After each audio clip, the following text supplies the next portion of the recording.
ဒီနာရီရဲ့တန်ကြီးဟာကျွန်တော်တို့မြန်မာပြည်သားတန်း90ကျော်ကိုထမင်းတနက်အဝကျွေးနိုင်နေဆိုရင်မိတ်ဆွေယုံနိုင်ပါမလား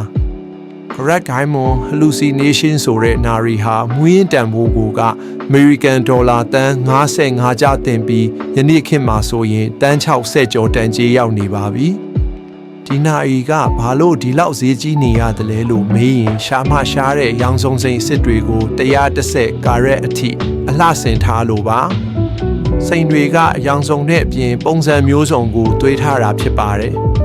ကိုရဲကိုလည်းပလက်တီနမ်ကိုသုံးပေးထားပါသေးတယ်ဒိုင်ခွက်ကိုလည်းရှားပေးဆိုတဲ့ပန်းရောင်စိန်တွေစီထားပြန်ပါသေးတယ်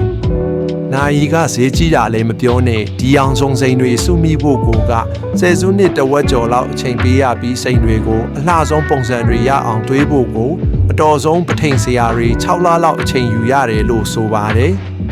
မိတ်ဆွေကရောဘလို့မြင်ပါတယ်လဲ